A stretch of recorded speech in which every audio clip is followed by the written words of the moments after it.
Hello student class 6। आज हम कर रहे हैं आपका जो बुक्स में चैप्टर 14 है जिसमें मोर सेंटेंस।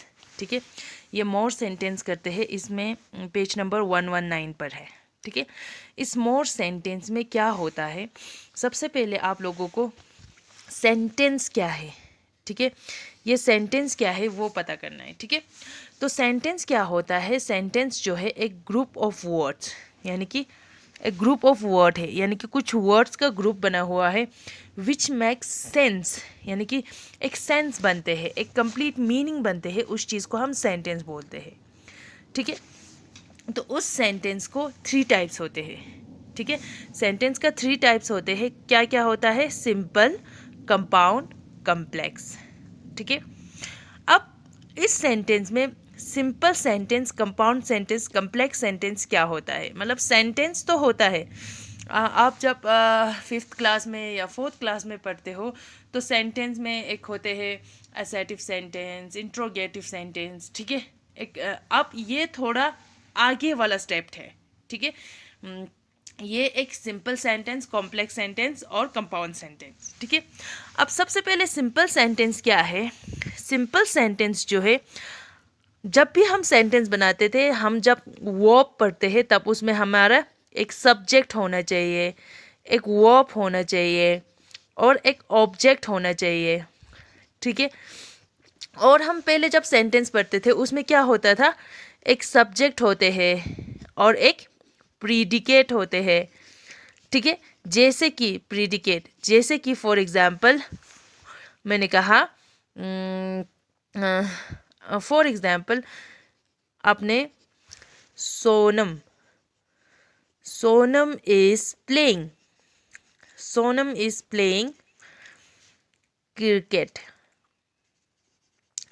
ठीक है, क्रिकेट। ठीक है, तो सोनम, सोनम जो है वो सब्जेक्ट है, बाकी इस प्लेइंग क्रिकेट ये जो है प्रीडिकेट है।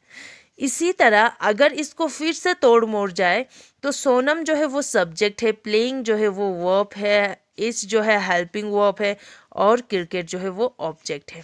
इस तरह से देखते हैं। ठीक है, अब सिंपल सेंटेंस क्या होता है, अ सेंटेंस विथ एक ऐसा सेंटेंस जस्ट वन सब्जेक्ट और एक ही सब्जेक्ट हो एंड वन प्रीडिकेट, एक सब्जेक्ट हो एक प्रीडिकेट हो, जिसे जैसे ये हमारा सोनम इज प्लेइंग क्रिकेट।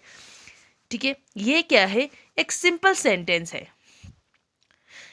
एक सब्जेक्ट हो एक प्रीडिकेट हो, उस चीज को हम क्या बोलते हैं, सिंपल सेंटेंस। जैसे फॉर एग्जाम्पल मैंने यहाँ पर एक एग्जाम्पल दिया हुआ है, द क्वायर सेंग। द क्वायर, यहाँ पर द क्वायर सब्जेक्ट है और ये वर्ब है या प्रीडिकेट है। इस चीज को हमने, एक ही सब्जेक्ट और एक ही प्रीडिकेट है, तो इस चीज को क्या बन गया, सिंपल सेंटेंस। ठीक है, जो नॉर्मली एक सेंटेंस है उस चीज को हम सिंपल सेंटेंस बोलते हैं। अब नेक्स्ट है कंपाउंड सेंटेंस। अब कंपाउंड सेंटेंस क्या होता है, a sentence with 2 or more main clauses is called compound sentence. अब कंपाउंड सेंटेंस वो होता है जिसमें अ सेंटेंस विथ 2 और मोर, यानी कि एक या दो से ज़्यादा, दो या दो से ज़्यादा उसमें सेंटेंस हो, उसमें क्लॉज हो। ठीक है, अलग से the choir sang and the ऐसा कुछ करके दो सेंटेंस हो। ठीक है, उस चीज़ को हम कंपाउंड सेंटेंस बोलते हैं। अब उस कंपाउंड सेंटेंस में भी, इस कंपाउंड सेंटेंस में here the sentence are join using coordinating conjunction. आपने कंजंक्शन पढ़ा, कोऑर्डिनेटिंग कंजंक्शन, सबऑर्डिनेटिव कंजंक्शन। ठीक है, उसमें ये कोऑर्डिनेटिंग कंजंक्शन, ठीक है जी, जिसमें हम फैन बॉयज करके यूज करता है, फॉर एंड, यानी कि फैन बॉयज, फैन बॉयज करके हमने पढ़ा। उस फैन बॉयज जो कोऑर्डिनेटिंग कंजंक्शन है वो यूज होता है, जिसमें 2 क्लॉजेस होते हैं। अब देखो यहाँ पर example, I like oranges but, इन्होंने कंजंक्शन यूज किया, वो भी कोऑर्डिनेटिंग कंजंक्शन यूज किया। I like oranges but my sister likes bananas, यानी कि आई यहाँ पर सब्जेक्ट, यहाँ पर वर्ब, यहाँ पर ऑब्जेक्ट, और फिर से सब्जेक्ट, यहाँ पर वर्ब, ऑब्जेक्ट, यानी कि टू और फिर से कुछ लिख सकते हैं, बट यहाँ पर ये दो या दो से ज़्यादा हो उस चीज़ को हम कंपाउंड सेंटेंस बोलते हैं। यानी कि यहाँ पर अगर सब्जेक्ट हो, अगर ये प्रीडिकेट हो, यहाँ पर सब्जेक्ट हो, यहाँ पर प्रीडिकेट हो, इन दोनों को ज्वाइन करने वाला बट कोई कंजंक्शन आ जाते हैं, वो भी कोऑर्डिनेटिंग कंजंक्शन, फैन बॉयज वाला कंजंक्शन आ जाते हैं, उस चीज़ को हम कंपाउंड सेंटेंस बोलते हैं। क्या बोलते हैं? Compound sentence.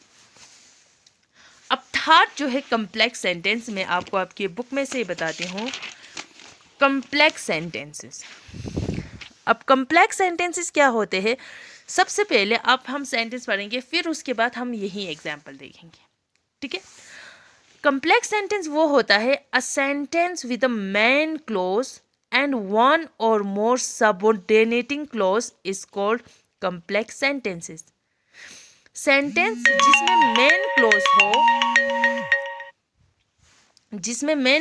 हो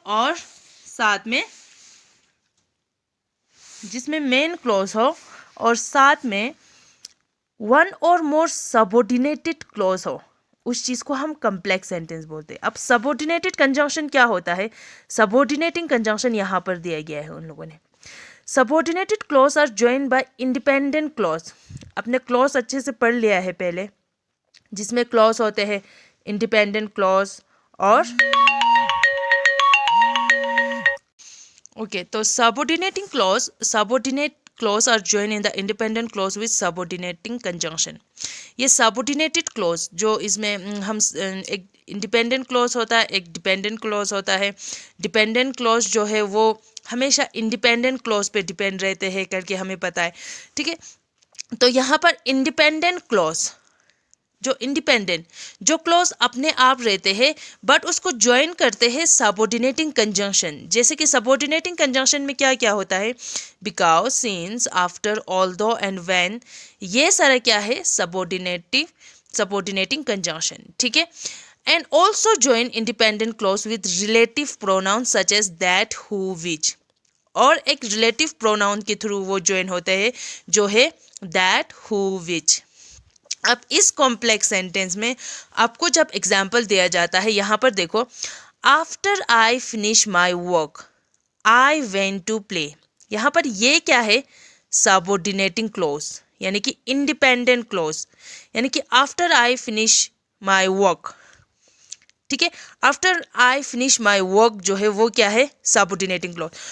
आई went out to play, I went out to play, ये जो है एक मेन क्लॉज है और इसको हम इंडिपेंडेंट क्लॉज भी बोल सकते हैं। यानी कि I went out to play, उसमें से उस सेंटेंस में आपको समझ में आ जाता है I went out to play, उस चीज़ को हम इंडिपेंडेंट क्लॉज भी बोलते हैं और मेन क्लॉज भी बोलते हैं, ठीक है। अब इन दोनों को ज्वाइन करते हैं कौन? यहाँ पर देखो, अगर फॉर एग्जाम्पल यहाँ पर उन्होंने सिर्फ कॉमा लगा हुआ है, अगर इन दोनों को कुछ कंजंक्शन से ज्वाइन कर देते हैं वो चीज़ बन जाते हैं कॉम्प्लेक्स सेंटेंस। अब यहाँ पर देखो, I finished my work, I finish my work, I finish my work जो है और एक क्लॉज है जो मेन क्लॉज होता है, जो इंडिपेंडेंट क्लॉज होता है। जैसे कि आई फिनिश माई वर्क, मेरा काम खत्म हुआ, आपको समझ में आ गया। विच, फिर यहाँ पर एक विच जो रिलेटिव प्रोनाउन, ठीक है, रिलेटिव प्रोनाउन यहाँ पर यूज़ किया, which my teacher had given me. यहाँ पर इस चीज़ को subordinating clause, my teacher had given me. अगर my teacher had given me जो है वो क्या है? अगर हम my teacher had given me, अब एक सेंटेंस बताते हो, वो आपको समझ में नहीं आया, माई टीचर हैड गिवन मी मतलब आपके टीचर ने आपको दिया क्या, वो समझ में नहीं आया, जो है हम मेन क्लॉज पे डिपेंड रहते हैं। अगर इन दोनों, ये सेंटेंस जो है वो हमेशा इस सेंटेंस पर डिपेंड है जिसमें हमने रिलेटिव प्रोनाउन डाला, ठीक है। तो फिर इस चीज़ को, जो सबऑर्डिनेटिंग क्लॉज को दो, एक डिपेंडेंट क्लॉज और इंडिपेंडेंट क्लॉज को जो एक कंजंक्शन से जुड़ जाता है, उस चीज़ को हम कम्प्लेक्स सेंटेंस बोलते हैं, ठीक है। जो डिपेंडेंट, एक डिपेंड और इंडिपेंडेंट क्लॉज, ठीक है, इंडिपेंडेंट क्लॉज को एक कंजंक्शन, वो भी सबऑर्डिनेटिंग कंजंक्शन या रिलेटिव प्रोनाउन से जुड़ देते हैं, उस चीज़ को हम कम्प्लेक्स सेंटेंस बोलते हैं। आई होप आप लोगों को क्लियर है।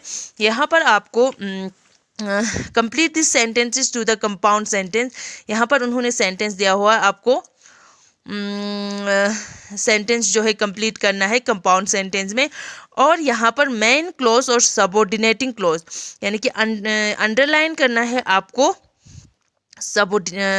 मेन क्लोज को, और सबऑर्डिनेटिंग क्लोज को आपने अंडरलाइन करना है। ठीक है, तो अगर आपको क्लॉजेस का समझ में नहीं आया हो, आप शायद मैंने आप लोगों को भेजा है, नहीं तो मैं आप लोगों को वो लिंक भी शेयर कर देती हूँ जो क्लॉजेस है, तो आप लोगों को वहाँ पर डिपेंडेंट और इंडिपेंडेंट क्लॉज भी आप लोगों को समझ में आ जाएगा। Okay, thank you so much.